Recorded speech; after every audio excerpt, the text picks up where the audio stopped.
မင်္ဂလာပါညီကိုတို့ရေအခုချိန်ကြီးကျွန်တော်မအိပ်ရသေးပါဘူးကျွန်တော်ပြောရဲလိုင်းလွှင့်တာပေါ့နော်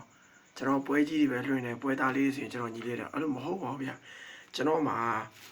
အလုပ်လေးရှိအောင်နော်ကျွန်တော်ဆိုင်းဘုတ်လေးလုပ်တယ်ဗျအခုချိန်ကျွန်တော်မအိပ်ရသေးဘူးကျွန်တော်ပြမယ်ကျွန်တော်ရားဒီမှာစာလုံးလေးကျွန်တော်လုပ်နေတယ်ပြီးတော့စကူပိုင်းနဲ့အများကြီးပဲအခုကျွန်တော်နည်းနည်းတော့လက်စားတက်လို့ရပြီပေါ့နော်ကျွန်တော်မနေ့ပြန်ကျွန်တော်ဆိုင်းဘုတ်နှစ်ပုတ်ပေးစရာရှိရတဲ့အတွက်ကျွန်တော်မနေ့ပြန်အရင်လုံနေတယ်ပေါ့နော်အဲ့တော့ကျွန်တော်ဝါသနာပါတဲ့အလုပ်ကိုလည်းလုပ်ချင်တယ်ဆိုရင်ကျွန်တော်ဝမ်းစာအတွက်လည်းကျွန်တော်ရှာဖွေနေရတဲ့အတွက်ကျွန်တော်လိုင်းလွှင့်တဲ့ဘက်ကိုကျွန်တော်သိမသွားနိုင်ဘူးပြီးတော့ဒီနေ့မှာဆိုရှင်ကျွန်တော်တို့အပေါင်းမှာကျွန်တော်ညီတယ်ကျွန်တော်ဘူလူဝဲတွေကန်ရတယ်ဗျာဟိုဘက်တင်လည်းကျွန်တော်ညီကိုတွေကျွန်တော်ညီကိုနှစ်သိန်းလုံးပဲ fine နေတတ်တာဗျာဆိုတော့ကျွန်တော်အဲ့ဒါလည်းသွားသေးတယ်ဗျာဒီမှာအလုပ်လည်းလာဆိုတော့ဒီချိန်ကြီးကျွန်တော်မအိပ်ရတယ်အလုပ်လုပ်နေတာပွဲကြီးတွေပဲကျွန်တော်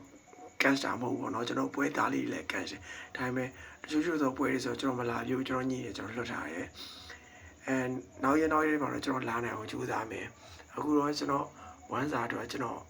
မအိပ်ရသေးဘူးဒီညလည်းတော်တော်မိုးချုံမယ်မနေ့လည်းကျွန်တော်စိုးရိမ်ထားရအောင်မယ်မနေ့ပြန်ပြီးပေးရမှာဆိုအဲ့တော့ကျွန်တော်နားလည်ပေးပါ